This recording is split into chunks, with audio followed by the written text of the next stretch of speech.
한국전쟁 이후 생이별을 겪어온 미주 한인 이산가족 상봉을 지원하는 법안이 미 의회를 통과해 법제화됐습니다. 내년 11월 중간선거를 앞두고 생활비 부담 완화 문제가 정치권의 최대 쟁점으로 떠오르고 있습니다. 건강보험 보조금 연장안이 무산되면서 내년부터 수천만 미국인이 보험료 급등에 직면할 전망입니다. 연말을 앞두고 교통사고와 사건으로 인한 한인 사망 소식이 잇따르고 있습니다. 한국 정부가 재외선거 우편투표와 전자투표 도입을 추진하면서 미주 한인들의 투표 방식 변화에 관심이 모아지고 있습니다.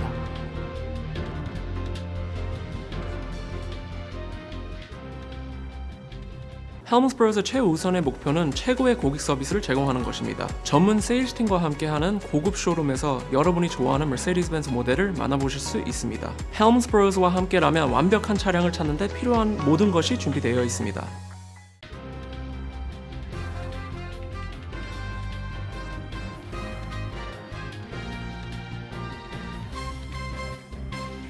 안녕하십니까? KBTV 뉴스9 신영주입니다.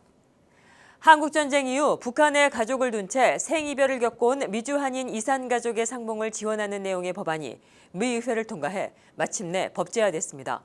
해당 조항은 2026 회계년도 국방수권 법안에 포함돼 도널드 트럼프 대통령의 서명으로 최종 확정됐습니다. 미국 정부가 한국전쟁 이후 북한의 가족을 둔 채 생이별을 겪어온 미주 한인 이산가족의 상봉을 제도적으로 지원하는 법적 근거를 마련했습니다. 관련 내용은 연방 상하원을 통과한 2026 회계년도 국방수권 법안에 포함됐고 도널드 트럼프 대통령의 서명으로 법제화됐습니다. 이번 법에는 재미 아닌 이산가족을 대상으로 한 등록 절차가 명시됐습니다. 미국 정부는 한국계 미국인 이산가족의 명부와 통계를 작성해 향후 상봉을 위한 사전 준비를 하도록 했습니다. 이를 위해 국무부 장관의 지휘 아래 지정된 인사가 비공개 국가등록명부, 이른바 레지스트리를 구축하도록 규정했습니다. 또 미국과 북한 간에 직접 대화가 이뤄질 경우 국무부 장관이 미주 한인 이산가족 상봉 문제를 반드시 공식 의제로 포함하도록 했습니다. 상봉과 관련된 논의와 진행 상황은 북한 인권법에 따른 정기 보고서에 담아 연방 상하원 외교위원회에 보고하도록 했습니다. 이 조항은 영김 연방하원의원과 팀 케인 연방상원의원 등이 참여해 연방의회에서 초당적으로 논의됐고 그 결과 국방수권 법안에 반영됐습니다. 또 이 과정에서 미주한인 유권자연대를 비롯한 관련 단체들은 연방의원들을 상대로 지속적인 설득 활동을 벌이며 재미 아닌 이산가족 문제가 법안에 포함될 수 있도록 요구해왔습니다. 그동안 남한과 북한은 모두 6차례 이산가족 상봉을 진행했지만 미 시민권자인 미주 한인 이산가족은 상봉할 수 있는 기회를 갖지 못했습니다. 현재 미국 내 한인 이산가족에 대한 공식 통계는 없지만 관련 단체와 전문가들은 그 규모를 약 10만 명으로 추산하고 있습니다. 내년 11월 중간선거를 앞두고 감당이 가능한 생활비, 이른바 생활비 부담 완화 문제가 정치권의 최대 화두로 떠오르고 있습니다. 민주당은 주택과 의료, 교육비 부담을 낮추겠다는 메시지로 선거 승리를 이어가고 있는 반면 트럼프 행정부의 경제 정책에 대한 여론은 상당히 냉담한 것으로 나타났습니다. 뉴욕타임스는 20일 내년 11월 치러지는 중간선거를 앞둔 정치권에서 감당이 가능한 생활비, 즉 저렴한 생활비 문제가 핵심 선거 이슈로 급부상하고 있다고 보도했습니다. 감당이 가능한 생활비는 주택과 의료, 보육, 식료품, 공공요금 등 필수 생활비를 국민이 감당할 수 있는 수준으로 낮추겠다는 구호로 최근 민주당의 핵심 메시지로 자리 잡았습니다. 민주당은 지난달 치러진 뉴욕시장 선거와 버지니아, 뉴저지 주지사 선거에서 생활비 부담 완화 구호를 앞세워 잇따라 승리를 거뒀습니다. 이민자 출신이자 최초의 무슬림 뉴욕시장으로 당선된 조람 맘다니 당선인은 감당할 수 있는 도시를 슬로건으로 최저임금 인상과 무상교육, 무상교육 공약을 제시했습니다. 또 버지니아의 에비게일 스펜버거 주지사 당선인과 뉴저지의 마이키 셰릴 주지사 당선인 역시 생활비 부담 완화를 전면에 내세웠습니다. 뉴욕타임스는 이 같은 메시지가 과거 민주당의 경제적 불평등 담론과는 달리 계층과 지역, 인종과 성별을 초월해 폭넓은 공감을 얻고 있다고 분석했습니다. 대학 진학과 주택 구입, 은퇴 준비조차 더 이상 감당할 수 없다는 위기감이 미국 사회 전반에 확산되고 있다는 겁니다. 실제로 의회 의원들 사이에서도 감당이 가능한 생활비에 대한 언급은 급증했습니다. 뉴욕타임스가 의원들 간의 이메일을 분석한 결과 올해 해당 표현은 93차례 등장해 과거 몇 년 동안의 언급 횟수를 크게 웃돌았습니다. 이런 흐름 속에서 공화당 역시 뒤늦게 대응에 나서고 있습니다. 트럼프 대통령은 감당이 가능한 생활비라는 표현 자체를 사기라고 비판하면서도 물가 안정 등 경제 성과를 강조하고 있습니다. 하지만 여론은 여전히 부정적입니다. CBS 뉴스와 여론조사기관 유고부가 실시한 조사에 따르면 트럼프 대통령의 정책으로 살림살이가 나아졌다고 답한 응답자는 18%에 그쳤습니다. 반면 절반에 달하는 50%는 오히려 경제 상황이 더 어려워졌다고 답했습니다. 즉 트럼프 행정부의 경제 정책에 대한 여론이 부정적인 것으로 나타났습니다.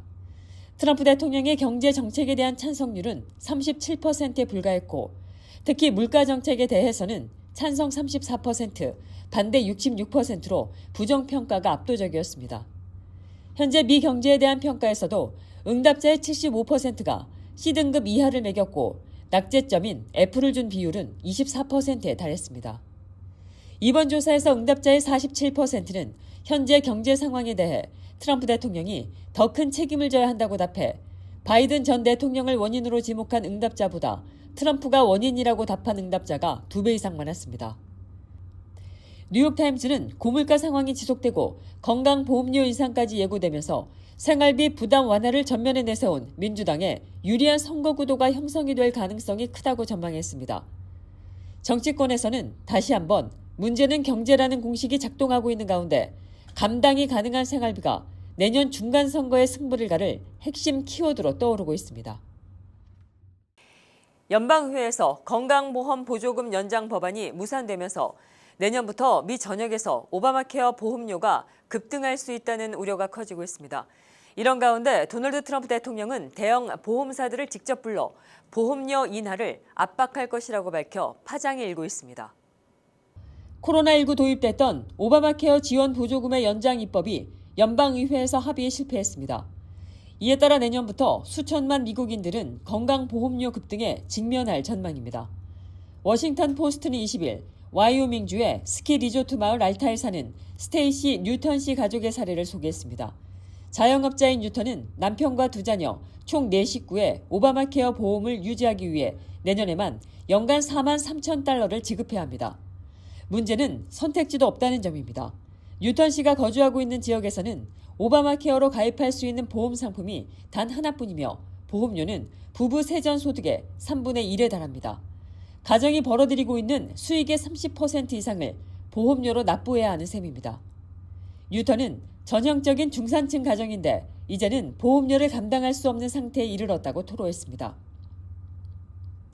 워싱턴 포스트는 이런 사례가 일부 가정의 문제뿐만 아니라 보조금 종료를 앞둔 미 의료 시스템의 구조적인 위기라고 지적했습니다. 보조금 중단이 예고되면서 일부 보험사들이 정부로부터 보조금을 지원받을 수 있는 시장에서 철수하고 특히 인구가 적고 의료비가 높은 농촌 지역은 보험의 선택지가 사라지고 있다는 겁니다. 로버트 우드 존슨 재단에 따르면 오바마 케어 보험 상품이 한 개밖에 남지 않은 지역은 올해 72곳에서 내년 146곳으로 2배 이상 늘어날 전망입니다. 의회가 보조금 연장에 나서지 않을 경우 이런 현상은 더욱 가속화될 것으로 보입니다. 이런 가운데 트럼프 대통령은 보험사들을 향한 직접적인 압박에 나섰습니다.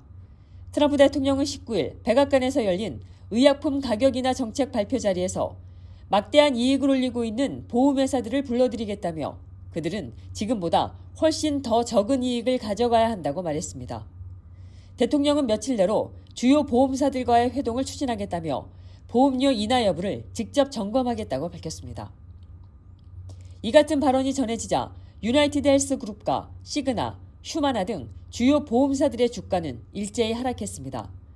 트럼프 대통령은 또 오바마 케어 보조금을 보험사에 지급하는 현행 방식 대신에 정부가 국민에게 현금을 직접 지급해 각자 원하는 보험사를 선택하게 하는 방안을 대안으로 제시했습니다. 그러면서 민주당이 보험업계와 유착되어 있다고 비판했습니다. 전문가들은 보조금이 종료될 경우 상대적으로 건강한 가입자들이 보험시장에서 먼저 이탈하고 고위험 가입자만 남게 되면서 보험료가 다시 오르는 악순환이 불가피하다고 경고했습니다. 연말을 앞두고 곳곳에서 발생한 교통 관련 사건으로 한인들이 잇따라 목숨을 잃는 비극적인 소식이 잇따르고 있습니다. 워싱턴주에서는 순간적인 운전 시비가 총격 사망 사건으로 번졌고 조지아주에서는 역주행 사고로 신혼 한인 부부가 참변을 당했습니다. 연말 미 곳곳에서 한인들의 교통 관련 사망 소식이 잇따라 안타까움을 사고 있습니다. 먼저 워싱턴주 레이시에서는 도로 위 운전 시비가 발생해 총격 사건으로 번져 40대 한인 남성이 숨지는 비극적인 사건이 벌어졌습니다. 로드레이지 총격 사건으로 48세 한인 가장 에디박, 한국명 박찬영 씨가 숨졌습니다. 레이시 경찰국에 따르면 사건은 지난 19일 밤 9시 직전 레이시 북동부 마빌로드 인근에서 발생했습니다. 박 씨가 차량을 운전하던 중 다른 차량을 운전 중이던 24세 남성과 순간 시비가 붙었습니다. 시비는 총격으로 번지며 끝내 박 씨가 현장에서 사망했습니다. 사고 당시 박 씨의 차량에는 고등학생 아들과 중학생 딸이 함께 탑승 중이었던 것으로 전해집니다. 경찰은 장시간 이어진 갈등은 아니었으며 운전자들은 일면식도 없는 사이였고 순간적으로 벌어진 로드레이지 사건이라고 설명했습니다. 경찰은 용의자인 24세 남성을 2급 살인 혐의로 체포해 서스턴 카운티 구치소에 수감했으며 정확한 사건 경위를 조사 중입니다. 구치소 기록에는 용의자가 군인으로 분류되어 있는 것으로 드러났습니다. 숨진 박 씨는 우체국에서 근무해왔으며 타코마 중앙장로교회에서 장로로서 예배음악 사역에 헌신해온 것으로 알려졌습니다. 교회 측은 믿기 힘든 비극에 교인 모두가 깊은 충격과 슬픔에 잠겼다며 유가족을 위한 기도를 이어가고 있다고 전했습니다. 한편 조지아주 에센스에서도 또 다른 교통 참사가 발생했습니다. 지난 21일 새벽 에센스 클라크 카운티의 10번 내부 순환 고속도로에서 역주행 차량으로 인한 사중 추돌 사고가 발생해 25세 한인 남성 최순훈 씨가 숨졌습니다.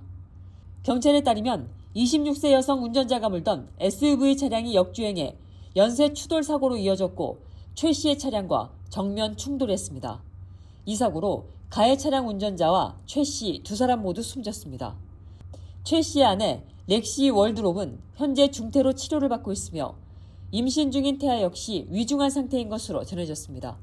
특히 역주행 차량과 충돌에 숨진 최 씨는 아내와 지난 6월 달에 결혼식을 올린 신혼부부로 알려져 더욱 안타까움을 사고 있습니다. 현재 유가족은 장례비와 치료비 마련을 위해 모금 페이지를 개설했습니다. 경찰은 역주행 경로와 사고 원인에 대한 수사를 이어가고 있습니다. 해외에 거주하는 한인 유권자들의 투표 참여 방식을 바꿀 제도 개편 논의가 본격화되고 있습니다. 한국 정부가 재외선거에 우편 투표와 전자투표 도입을 추진하면서 미주 한인 사회에서도 투표 접근성이 크게 달라질 수 있을지 관심이 모아지고 있습니다. 한국 정부가 재외국민 선거제도 개편에 속도를 내고 있습니다. 이재명 대통령은 지난 19일 정부 서울청사에서 열린 재외동포청 업무보고 자리에서 재외선거 우표와 전자투표 도입과 관련해 협의가 아닌 추진을 해달라고 지시했습니다. 재외선거제도의 한계를 인정하고 대통령이 직접 추진 방향을 분명히 한 것은 이번이 처음입니다. 이 같은 방침에 따라 재외동포청은 우편투표와 전자투표 도입을 2026년 주요 업무 과제로 포함시키고 이를 뒷받침할 법령 정비와 운영 시스템 마련에 대한 검토에 들어갔습니다. 김경엽 재외동포청장은 블록체인 기술과 ARS 본인 인증 등 첨단 기술을 적용해 재외선거의 보안성과 공정성을 높이는 방향으로 제도를 추진하겠다고 밝혔습니다. 현재 한국의 재외선거는 해외 공관이나 지정된 투표소를 직접 방문해야만 투표가 가능한 구조입니다. 이 때문에 약 215만에서 295만 명으로 추산되는 재외국민 유권자 가운데 실제 투표에 참여하는 비율은 낮은 수준에 머물러 왔습니다. 올해 치러진 제21대 대통령 선거에서는 재외투표 참여자의 투표율이 79.5%로 전국 평균 79.4%를 소폭 웃돌았지만 전체 재외 유권자를 기준으로 한 참여율은 5%대에 그쳤습니다. 특히 미국처럼 국토가 넓은 국가에서는 투표소까지 수시간 이상 이동해야 하는 경우도 적지 않아 미주 한인들 사이에서는 투표 접근성 문제가 꾸준히 제기돼 왔습니다. 전문가들은 재외선거 참여율이 낮은 원인으로 공간 방문 중심의 현행 투표 방식을 지목하고 있으며 국회 입법조사처와 중앙선거관리위원회도 우편과 전자투표 도입을 개선책으로 제안해왔습니다. 프랑스와 미국 등 주요 국가들은 이미 전자투표나 우편투표를 활용하고 있고 재외선거에서 중대한 위법 사례는 극히 제한적이었습니다. 미주 한인 사회는 이번 논의가 재외국민 참정권 확대에 계기가 될 수 있을지 주목하고 있습니다. 다만 우편투표와 전자투표 도입을 위해서는 공직선거법 개정과 정치권의 합의가 필요한 만큼 향후 국회 논의 과정이 제도 정착의 핵심 변수로 작용할 전망입니다. 트럼프 행정부가 이른바 영주권 추첨제로 불리는 다양성 이민비자 프로그램을 전격 중단했습니다. 크리스티 놈 장관은 18일 밤 소셜미디어 X를 통해 연방이민서비스국의 DB 프로그램의 즉각 중단을 요청했다고 밝혔습니다. DB 프로그램은 매년 최대 5만 명에게 영주권을 부여해온 제도로 미국 내 이민 비중이 낮은 국가 출신 신청자들에게 기회를 제공해왔습니다. 이번 조치는 최근 발생한 브라운 대학교 총격 사건과 관련해 용의자가 해당 제도를 통해 영주권을 취득한 사실이 확인되면서 나왔습니다.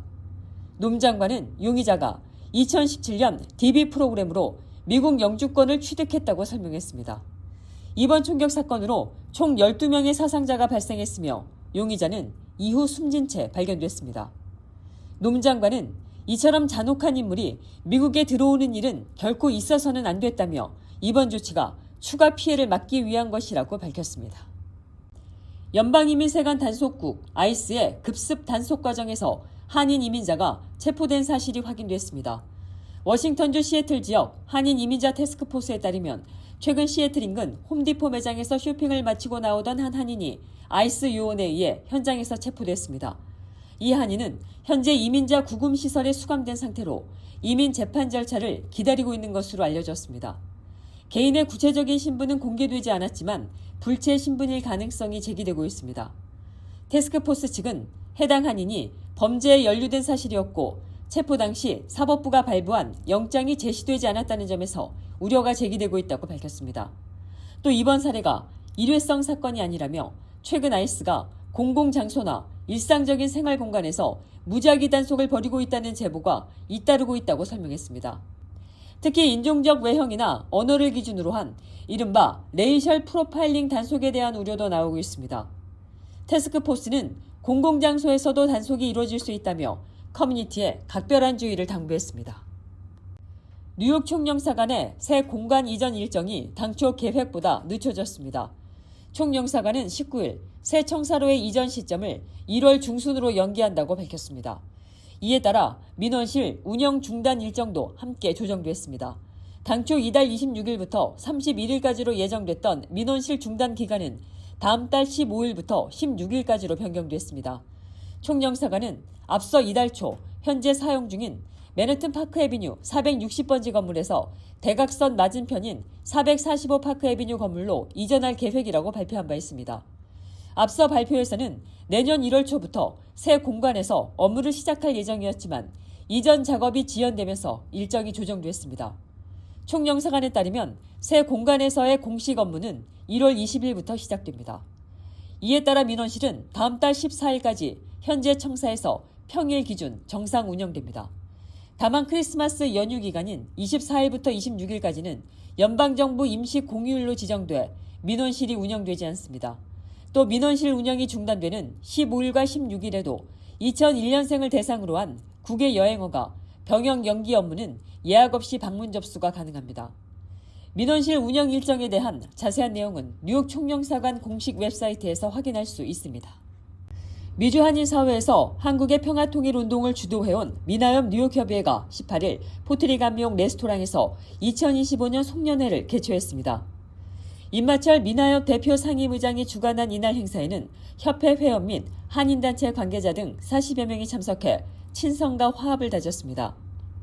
임마철 상임의장은 송년사를 통해 미나엽 뉴욕협의회는 지난 15년 동안 미주 한인 사회에서 남북 화해협력운동을 전개해왔다며 2026년도에는 분단 조국이 평화통일을 이룰 수 있도록 적극 지원하자고 역설했습니다.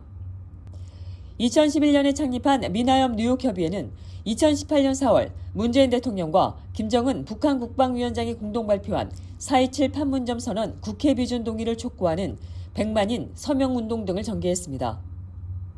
고 찰스 랭글 전 연방 하원의원과의 교류를 통해 한일 갈등 해소에 기여하기도 했습니다. 미나엽은 매년 12월 맨해튼 흑인 가정에 스카프와 모자, 장갑 등 겨울용품 1000여 점과 쌀 등을 전달하며 사랑의 손길 운동을 펴고 있습니다. 지난 2020년 한국 정부는 미나엽의 이 같은 공로를 기려 임마철 의장에게 국민훈장 동백장을 수여했습니다. 미 연방하원은 2016년 임마철의 날을 선포했습니다. 한편 이날 행사에는 앤젤린조 글로벌 어린이재단 이사장이 특별 초대 손님으로 참석해 어머니의 사랑을 통해 세계 각처에서 굶주리는 불우한 어린이들에게 사랑의 손길을 펴줄 것을 호소했습니다. 글로벌 어린이재단은 28일 오후 4시 포트리 더블트리 호텔에서 불우 어린이 돕기 2025 후원의 밤 행사를 개최합니다. 잠시 후 커뮤니티 브리핑을 전해드립니다.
이어서 환율과 증시 전해드립니다.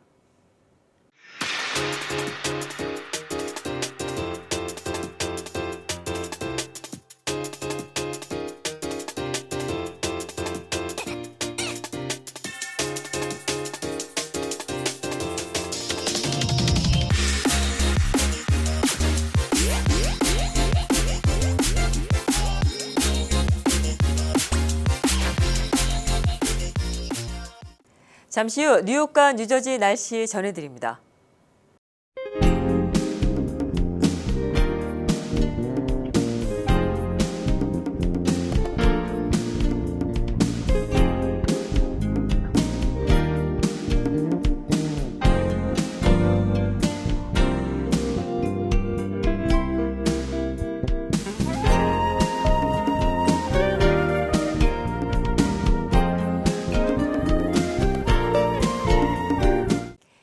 이상으로 KBTV 뉴스9을 모두 마칩니다. 오늘도 시청해 주셔서 감사합니다. 편안한 밤 보내시기 바랍니다.